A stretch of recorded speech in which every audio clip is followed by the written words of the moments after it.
Alright, gang, I'm slowly getting back to the 36 Knucklehead. This has really been a learning experience. I'm not going to say I'm an expert on anything, but I've worked on quite a few big twins and 4.5s and chiefs and scouts and 4s, and this has presented itself with some unique problems. This is no fun putting this back on, let me tell you. This is no fun. Okay, so this is a drag specialties clutch release lever, and you'll notice here that wear up here. This is a parts transmission. So this lever kept hitting that, so you got no movement on. Can you see that clutch rod right there? You got no movement there. So do you see? Let's see. Can you see that black felt marker on there? Right on that center rod. Okay, now we're gonna slide that back. Can you see that now? So you push that in, and that's the total movement that this clutch release lever can move this clutch rod. So now we're going to put the clutch in, right? And you can see it just barely moved that, right? You can see that, right? So we push that back in. So we're talking like not a 1/4 inch, but like somewhere between 1/8 of an inch and a 1/4 inch of movement. Wish I had Pacific Mike here, because I can see he's the best guy on the internet to do motorcycles. At least I'm super impressed with him on his channel. He has helped me out an immense amount. I know he'd appreciate hearing that. So, okay, clutch. You can see that move. Did you see that?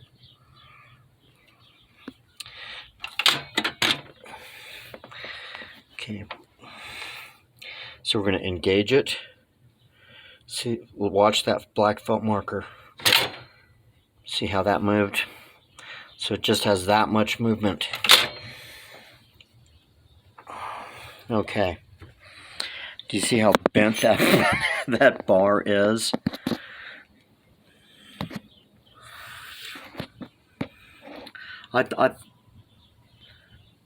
We've torched this bar quite a few times now. This was straight. So right now it's right there, the bar is hitting that, but I think we're going to be okay. And then that thing, let's take a look here. The tip of it ain't quite right, but I think we can make it work. Yeah, hate to say it, but I think I'm just gonna put the whole son of a bitch back together and see if it'll cruise down the road again. I have no explanation. Now, just for fun, let's take this off. Okay, so the problem is not in this shaft here. The problem is on this rod and how it functions over here. So I'll pull this off. Let's take a look here now. This is the drag specialties. They make a nice replacement part. And can you see the knucklehead? That's the 3637. See how it's put into position there. I'd like to say it's brazed, but I truthfully don't know. But you'll notice there's 2 adjustments on the end. I'm not sure what the technical name for that is, but there's 2 of them, and this makes it a 36. But now take a look at this. I think I covered this. See how it's got that slight bend in it? I'm going to name drop here. Jeff Kaufman at American Classic Motorcycles in Dundee, Oregon said that that is a factory bend. And he told me not to bend it, so I'm going to listen to people that know what they're doing. But now, let's put this on here. Let's put the 36 on the 36 trans. And see, the problem is it hits here. Clutch release lever hits the lid here. And I get that rod on there, but it's not going to make any difference. But because it hits here, it will not actuate this thinner rod. I can put this on here. I'll just do that for fun real quick to show you.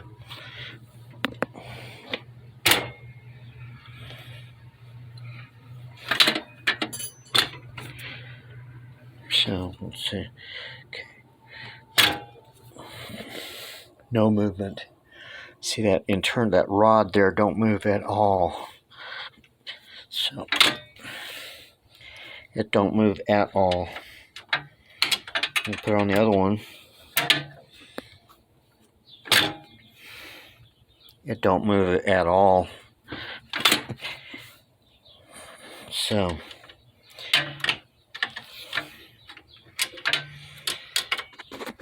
that's a unique problem. You know, I'm not going to brag that I've worked on thousands of motorcycles, which I have not, but this is a unique problem that I have never encountered.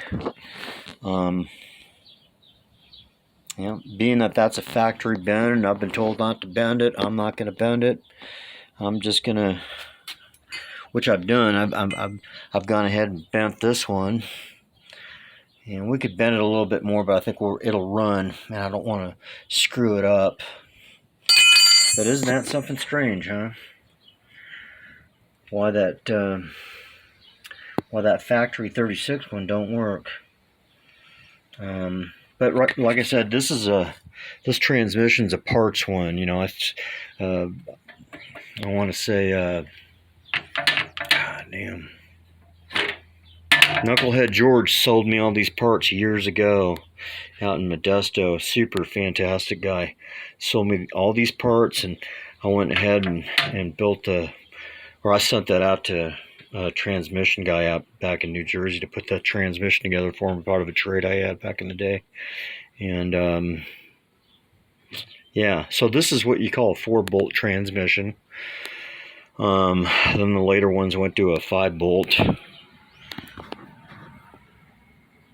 I think it's got a number here that'll identifies it as the earlier transmission, but I'm going to say that this is a late 36, 37 trans.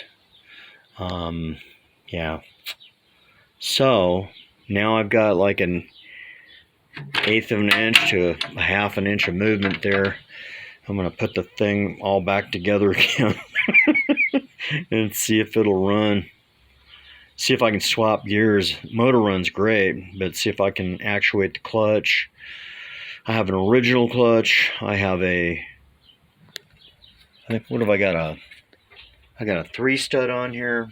I think I got a 5-stud around here. The one I've been having problems with. It's kind of a disaster. But we know where everything is. There's the original. That was a 3-stud. So it's here. And that is that's the 36 oil bag, but I believe that's probably a late 36, 37, but you know, it's what it is. Let me see where I think it's a 5-stud. Is that right? Could it be a... Yeah, what do we got there? 1, 2, 3, 4. Is that right? 1, 2, 3, 4, 4-stud. And that one didn't seem to work too good for me. A lot of folks said they don't work that well, but I think it's the mechanic, right? Could just be me, but anyway, I'm going to go with the belt first. put some miles on the bike, and then we might consider going back to the original components. Anyway, that's all I wanted to show my 36 knuckle people. What an unusual problem. Yeah. So it's all good. It just takes patience, and if you don't have patience, then things are a lot harder. Yeah. Let's see. I wonder if I can show you one other thing here for my BMW people. So here's the brake rotor off that 99 528i. This is a pretty simple job swapping these out. But this was probably the original brake rotor. Look at that rust on the thing. You know, this is winter country. Look at that. Isn't that just amazing? 230,000 miles. 1999. So that car is about 25 years old. Got some pitting there. But one of my mechanics friends took a ride with me, and you know, I know it's a front end issue, a suspension issue, but he also said my calipers are probably my rotors are probably slightly warped, and that's what it did show some warpage on these. So yeah. And these rotor screws, you can get these on eBay. They're like $14-15 for all four. And I 100% recommend swapping them out. Because these little bolts are small, they get hot, and they break. So I greased everything up really well. So anyway, and then the next thing that failed on a little BMW is the inside driver's side door handle. It's on its third one. Oh God, it's a fun car, you know, but holy shit, that son of a bitch, it just needs all kinds of smalls. So next thing is a lower control arm, inner and outer tie rod. And that should give me some stable driving. Right now it's wobbling at higher speeds. Not safe. I got the other side done, just the other side to do, driver's side. The sway bar looks okay, it's still attached. What else? Oh, it needs front tire. It's getting there. Yeah, then that should be a reliable car to drive. Not sure I'd ever recommend buying a brand new, or not a brand new, but a modern BMW. I like the old stuff. Seems like it's a lot easier to work on. There's the 36 Chief, actually, 37 Chief with a 36 shifter. See, I just like that because it's like a 101 Scout. Have that shifter on there is a lot easier, I think. I'd love to recruit somebody to help me work on bikes and cars. But the power plant's done. My very good friend Chris Smith out in Pittsburgh, Kansas. You've probably seen his channel, Chris's Indians. Him and one of his guys did the power plant. And so now it's just got to get more money and finish it up. But yeah. Yeah, there it is. I wanted to keep the original stuff on there and keep the original patina wear. I didn't really want a shiny show bike, so there's the R12. I think we're just gonna wait on a carburetor, get another carburetor from Germany, because I think it's a fuel delivery problem now, because I got it to pop and it's right where it's supposed to be. So, and I don't think I can adjust those valves out any farther. And there's the 15. This one's also got a clutch headache. Yeah, I'm not a really good clutch guy, so And there's the 4. God, hopefully it's almost done. And there's the 101. Needs rings. I suspect the guy that sold me the motor swapped the cam gears. So let's just do the rings first. And we'll come back, see how long it'll run with the rings. See if it, because I got this theory that the engine gets hot and the mag fails. That's what I think, but I could be wrong. So, and that's one of those Mike Malay carbs that he rebuilt, M16, M18, one of those small 3 bolts. I think they're far more reliable than a Shebler. And the gas tank, I got it from the Danish seller. His name escapes me right now. He does the knockoff frames and all kinds of other stuff. I believe that came from Denmark or Germany. Yeah, so all right, man. Just a quick update. Things are slow. Progress is slow. Still working on the Alfa Romeo in the backyard.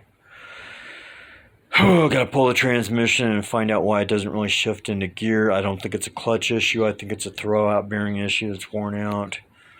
And 560 SL has got a transmission solenoid failure, so it doesn't upshift or downshift. I think that's going to turn out to be a lot easier than I anticipated.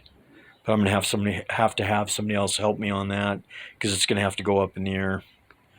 And I'm not going to do it, backyard style. That's just too hard. And yeah, so we'll put this back together again. I'm just going to get up one day at 4 or 5 and just get started before the heat takes over, and see if we don't have some clutch. I'm just really surprised at the movement of that little clutch rod. That center rod is as little as it is. It's just like 1/8 of an inch to less than 1/4 inch. But I guess so. We'll see. We'll see. All right, gang. There it is. Original 36 Knucklehead. Pretty bitchin' cool. If you have one of these bikes, if you have an old Knucklehead, you have an old Panhead, old Flathead, here's my advice. Don't sell it. Park it. You don't have any money? Park it. Go get another job. Sell anything else. Don't sell your bikes. Don't sell your bikes. They're just too bitchin' cool, and they're all gone. All the super nice bikes are all in Japan now. Overseas. The sellouts sold them to overseas. So, yeah, too bad. Really too bad. All right, gang. That's the clutch rod issue for today. I may have resolved it. What a unique problem. What a unique problem. All the way forward, no action. Get another rod, bend it really nice, and get some clutch rod movement. All right, gang. We'll catch you on the next YouTube. I'm doing a lot of dog stuff right now. I'm trying to find homes for dogs that are just getting executed left and right out in California. So that's really my focus. We'll see you on the next YouTube.